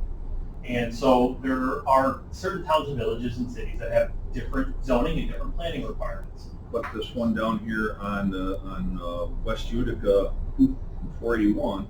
Nightmare. That's low income, right? Oh, it's a nightmare. Well, the one on Utica actually, of the 4 of them that the city has, and I can't speak to the exact numbers, but at least anecdotally speaking to the police officers that I was talking to, but actually it was one of the lieutenant or whatever, he had actually mentioned that one of the 4 is the least concern. That one has On-site management, Yes. on-site security. that's the key, and that's what we're finding is that if you have on-site security and on-site management, you have someone who's accountable. Can we require it? That's a question of zoning and planning, and that's kind of where I'm going with this. So one of the things that we've talked about is when the new plants were built, Scriba had almost Wild Wild West. To a certain extent, they still have very much like that. And what ended up happening is when all these temporary workers came in to build the new plants and things like that, they built trailer parks, they built temporary homes and campsites and things like that. And it made sense while the workers were here. But then when they moved, it has now become a different situation. It could potentially be a poverty stronghold. One of the things we're talking about is Lycon coming down the pike here. The southern portion of our county, some of those areas don't have the best zoning, the best planning for housing and rules like that. So one of the things that we're looking at with this comprehensive plan rewrite for the county is to partner with those towns and villages to give them the language, to give them a plan on how they can deal with that a little bit, to make sure that if you're going to have housing, and listen, I would like to have those workers living here, we need to make sure it's done in a way where they don't all leave in the next 10, 15 years and it becomes just giant poverty, in close proximity. I gotta say something else. Okay. Those workers were skilled craft. Okay? You've got iron workers, you've got welders, you've got electricians. These are skilled crafts. I rented to a lot of them. My father rented to a lot of them. They rented great places in groups of 3 and 4. They boom all over the country. You can't get this kind of skill anymore. These kids just aren't producing. But this has gone on for construction forever. They go all over the country based on what the call is. They'll go to New York. They'll go everywhere. That's why they're called journeymen. They journey from place to place with highly skilled craft. And they always paid great rent. They didn't have to live in a dump, believe me. They were making great money. They were very good to deal with. My father rented for 50 years. So I worked with them. I have some of my own which are more permanent. But I'm just saying, that's not a problem. It won't be right now. I think the concern is that if you build temporary housing for 5 years, for 10-year work, like you said, the journeymen, they can be real nice when they first start out, but 50 years later, 30 years later, they can get run down. And depending on who owns that, we have It could be with any property. That's true. But we had a firm out of New York City that does mobile homes register for a project in, I can't remember where, in one of our southern towns or villages. We wouldn't even have found out. This is actually part of what triggered that conversation we've been having is we as a county wouldn't even know about it, but thankfully they went through the health department to get it. It's a trailer park company out of New York City that is buying up property on the southern portion of our county, looking to build what they're calling workforce housing. That happened to be down in Hastings, Is that what it was? right across the street from me. So Trailer parks are being grabbed everywhere in the last decade. They're being grabbed up by investment groups. They've been grabbed for, Thompson's just sold for $4.5 million. They've been grabbing them for years. Kennedy's got grabbed. That's old news. I think just at No, least this with is the a new micron installation. conversation. This is Oh, the this is next- new this- construction. This is a gravel bed. I want to say it's 60, 70 acres. And, Good drainage. well, the thing of it is they're right on the cusp of the lake effect. How is the campers and the people in it going to survive? And it wasn't brought to us as mobile homes. It was brought, what I heard was campers. RV park. What are they going to do when they get 4 feet of snow? And that's not impossible down by my house. A lot of workers will come in a And what happened? travel trailer. What happened to those parks when they got 9 Mile built? They turned into low-income housing. Where? We're here in Tribal. Chapter. That was a trailer park? No, they cleared that in one day. That wasn't a trailer park by Hurwitz.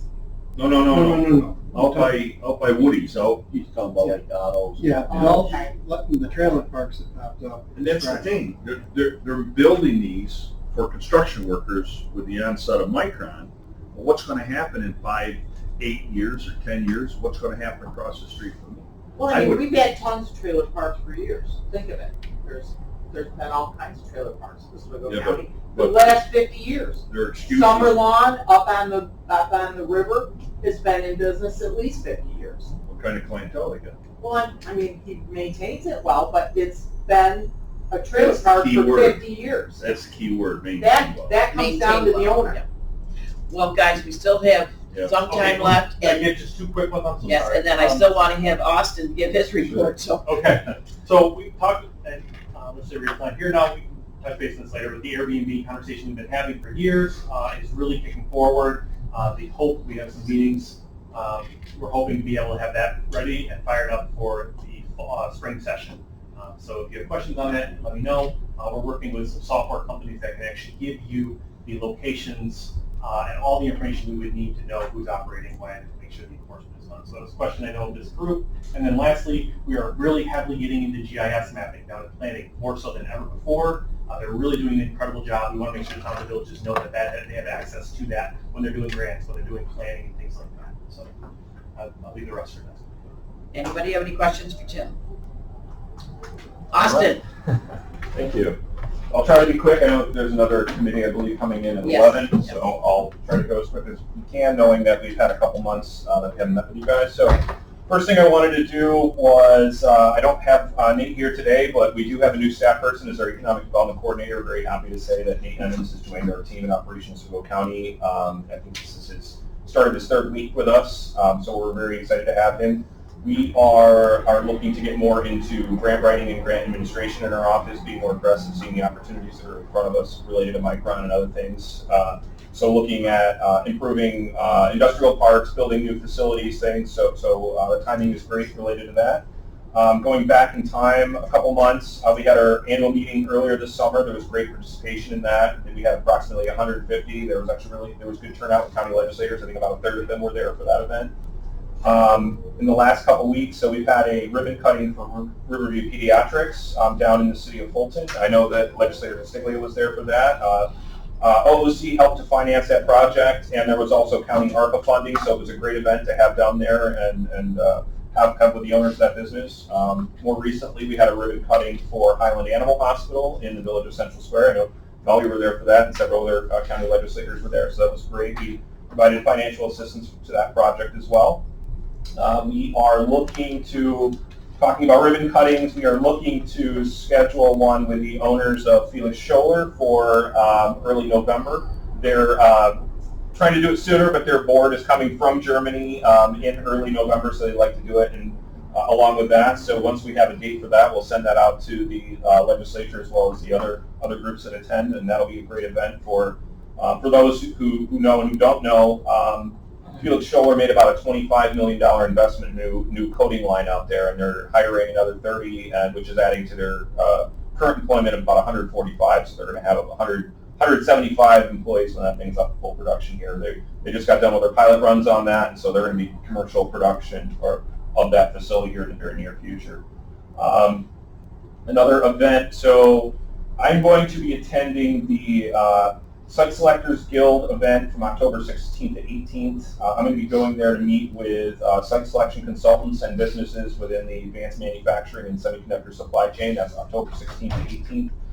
Talking to them about both existing facilities we have in Oswego County as well as industrial parks, and really building relationships so that way we can be on a short list for when projects come around before they even get to an RFP or RFI stage. Next week we are also going to be hosting CSX. They're coming to Oswego County looking at several sites that could be potentially listed as CSX select sites. What that means is that it passes a certain criteria to be available for rail, and so we, in particular, we're looking at the expansion of the Oswego County Industrial Park down in the town of Schuylkill for that, but there's several other sites that they would like to look at when they are here, and they're having several people coming from CSX as part of that. That'll be next Tuesday, the 10th. So there's been a lot going on related to Small Business Development Center here in Oswego County. We used to be served by Jefferson County. Recently, Onondaga SBDC has taken over serving Oswego County. Bob Griffin is the head of Onondaga SBDC. They brought back John Halloran as our local small business advisor, who's going to be working out of the city of Oswego. So that's great news. That was a gap that we had for probably about the last 8 months or so. We didn't have a small business advisor here actually in Oswego County, and there was really sort of a vacuum of services that were being offered until Onondaga SBDC stepped into this role recently. Another thing we are working on right now is we are working with Novellus on a grant to do rail infrastructure improvements out at their site out in the town of Scriba. It's a $3.5 million project. We are working with them to secure $2.8 million that would flow through the IDA. It's a grant that they can't apply for as a business directly. It only can be applied for by municipalities and public authorities and groups like that. So with the work that we've already done with Novellus and the job creation retention, and it's a no-brainer for us to work with them on that.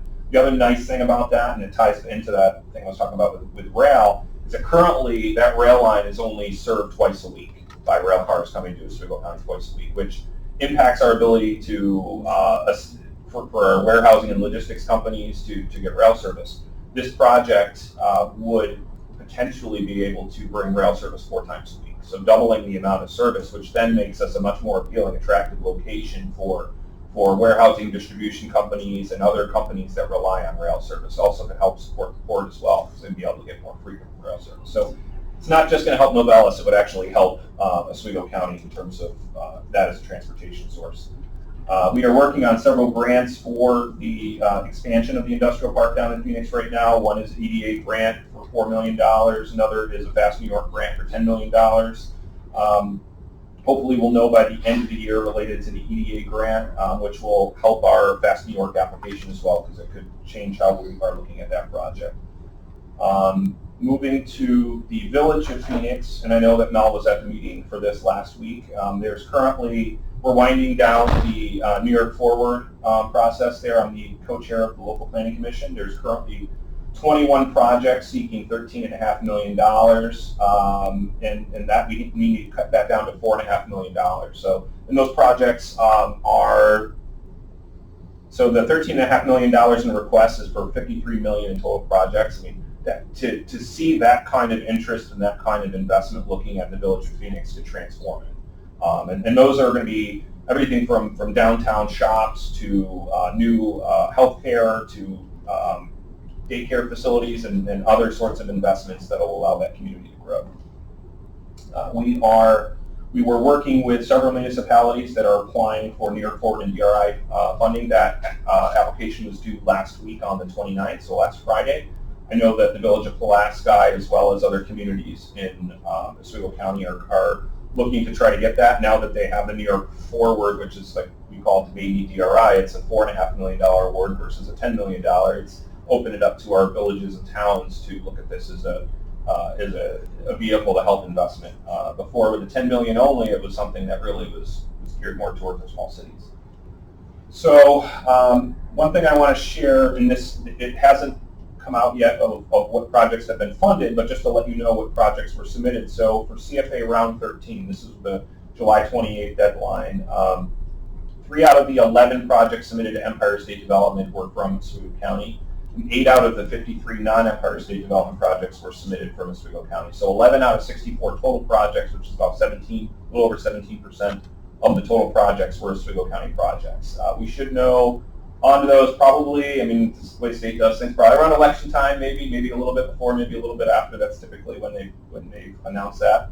But I also want to make it aware that for Empire State Development projects, and so these are ones that would be for businesses, not necessarily for municipalities, that they've moved to a batch system. So while July 28th was the deadline for all like municipal projects and that kind of a thing, they are going to keep accepting projects from the private sector until they run out of funds. So the next deadline is October 27th to let your constituents know if they have a project that may fit with that. Is that October 27th is the batch 2 deadline, and if there's still additional funding, then they're looking at December 29th as batch 3. So that'll all be dependent though if there's still funding left over. Want to let you know that there are 2 public hearings we haven't set the date for yet in October, but they're looking to be scheduled for IDA public hearings. One for the Del Drop project, that's the clean room manufacturing company. That'll be down in the town of Schuylkill. That is a $7 million plus project that's going to bring 30 jobs to Oswego County, manufacturing jobs and advanced manufacturing for clean room construction and engineering. And then we're also looking at a public hearing for Connect Care for a project in the city of Oswego, looking at the old Oswego Education Building. That's another project that's over $8 million, and it would be, part of it would be moving some jobs that already exist, but it would be creation of jobs. So there's over 25 jobs total between jobs being moved and jobs being created. A couple other things that are just some interesting things going on. So Operation Oswego County is currently working, we're collaborating with SUNY Oswego, their students in their marketing department, doing a capstone project, looking at ways to evolve our social media marketing that we have. So we're working with the students on that, and then there's opportunities that potentially could have a student come in as an intern to help run that program in the spring semester. So right now in the fall semester, we're doing the capstone where they're developing what that could be, and then we're looking at having one or more of them actually come in and helping to run that for us in the spring, which is really exciting. It's been a while since we've had done something like that with SUNY Oswego. And then lastly, I just want to state that the Oswego County Micron Steering Committee work is sort of winding down at this point. There's about 8 different subgroups that have worked together with the public to create these sort of action plans that will be incorporated into a larger overall action document.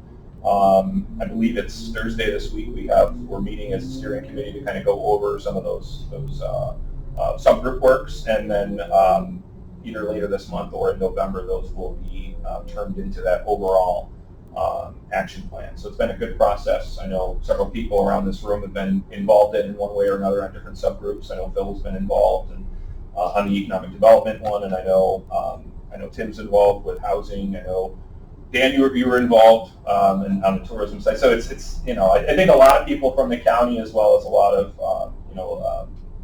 other leaders, have been involved in this process, and it's been a great thing to make sure that we're kind of all pulling in the same direction, and a good reason for us to work together and continue to work together. So might have something else here. Let me just see. My phone's at 1%, so we'll see if we get there. I just also wanted to see, we're also, in terms of in another project we're working with Canfield Machine and Tool in the town of Albany right now. They're working on an expansion of their manufacturing facility, and one of the reasons I bring it up is that it's property that is adjacent to, backs up to the county airport. So the project we're working on will be called the Oswego County Airport Industrial Park right now. And we've got some other ones in the queue as well, but that one's just about to close, and so I'm not worried about talking about that one not coming through. It's going to happen. So, and that'll be another 8 to 10 jobs out there for those guys. They currently have 40 employees out there in Canfield. The capstone, I think that's a great idea to be able to utilize that. I'm surprised we haven't done more of those. They try to go and work with different organizations. They're also doing one with the Shinman Foundation right now. They try to get out there and work with different, I know they worked with like the Oswego Bookmobile in the past. And they try to do different organizations every year, but I'm trying to work on them and say, hey, listen, we got enough stuff going on here. Let's get you guys doing a project with us every year, because there's always something that we can. Well, they've got, usually when you've got a master's program, you're gonna have different teams, so Yeah. you should be able to choose Yeah, one of those teams, go to the county every year. So there's 3 teams total. One of them is working with Shinneman. 2 of them are working with us. I made a more compelling pitch when we went there that they thought it'd be more exciting to work with us. Absolutely more exciting. And of course I have to ask, do you know of anybody else interested in the OTV? I know they're asking $900,000. Yeah, it's the appraisal came back. They put it up for sale at $900,000. To my knowledge, before that came out, there was a group from the village of Phoenix that was potentially interested in it as an expansion. With the price where it is, I'm not sure if that interest. I mean, that's what they're asking. Doesn't mean that's what they're going to get. Right.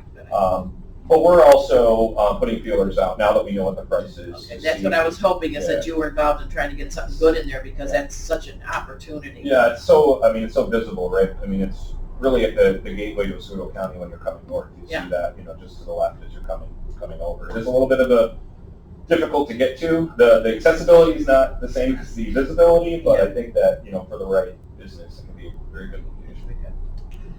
Okay, does anybody have any questions? Frank? 2 things. The property that you have in the Nestle site. Yep. What's happening with that? Are we waiting for an egg to hatch, or? So we're still, there's a couple things going on with that. There's some environmental work that's being done at the county level, actually. They have the Brownfield Assessment Program. That's both the City of Fulton site as well as the IDA site are wrapping up. They're not, to my knowledge, they're not complete yet, so we're just waiting to see if there's anything that we're not aware of yet that's going to come out of that. Because there's the potential of doing a land swap with the City of Fulton, moving our site a couple 300 feet further south, closer to where the ball fields are, to kind of make the rest of the Nestle site more flexible. If you were to, because where it is right now, where we are, we're sort of in the middle on that back side of it, and so if we kind of shift it to the corner, it makes it more flexible for everybody, and it doesn't impact us. So we're waiting to see that. There's a couple other things that are coming together, but yeah, we're moving forward with that project. We just need to get a couple things. Do you have a time frame when you might think something might happen? So my thought is that we're going to have to be moving on that by January 24. Also, we want to make sure we want to see what's going to happen in terms. There's a lot of turnover, I guess, in terms of elected turnover in the City of Fulton. We just want to make sure that's a project that's still supported by the new people coming in. Okay. Second question. I think it's called Riverview Park there. Yeah. Okay. What's happening with that? Because that company was coming in, they wanted a pilot agreement for the rest of the work. How's that going? It's going great. They're doing good. Yeah. Yeah. I just want to see if they're still doing good. No, they're still doing good. They've actually put about 400,000 square foot of roof. If you remember, that building's about 800,000 square foot. They put about half that building. They put a new roof on. It cost them several $1 million. They've gone through and they've done about 100 to 150,000 of it has been completely transformed to like the former Christ Steel building next door. That's beautiful now. You can almost see off the floor in that facility. That is what the Riverview is going to look like when that's done. So we were actually just there a couple weeks ago, going through it with a company that needed that kind of a space, and they're doing well. I think that we have a site right now that can't really be matched by anybody else in Central New York. There's no other facility out there that's that size that's going to be ready before Micron's here to market. So my concern is that once that thing gets full, we don't have another building like it to use to help to attract companies in. So yeah, I'm not concerned at all about them. They're doing well down there, and they're doing everything they said they were going to do. They're a great company to work with. I'd love to see them actually do more work here in Oswego County. If we can get them to get a good project there, then we can get them to do a good project there, and that gets turned over. Then let's find the next building we can renovate. Okay. Anybody other have any questions? Paul. Do you still send out that monthly flyer with the envelope as we go? We used to have all the projects in it every month. Let me check on that. We put it together. I don't know if it's going out. I haven't Okay. seen it, and Okay. probably since Mike left. Okay. And that's how I keep up on these projects, unless you have a website that I can go to. Well, there's something else we can send you to via email if it works better. But let me check on that. See what's going on. Because With he's it. coming up. No, I know exactly what you're talking about. Yeah. It had a lot of other information in it, It but was the projects was Yeah. awesome. We really, that was That nice. was excellent. Well, I'm not the only one missing it. No, I Okay. enjoyed that. I found out things that I wasn't aware of, and I kind of Sure. highlights it. Okay, Okay. Let me check on that. thank you. Any other questions? Then I'm looking for a motion. Yeah. So moved. Second. Thank you, everybody. Great meeting, a lot of information. Tim,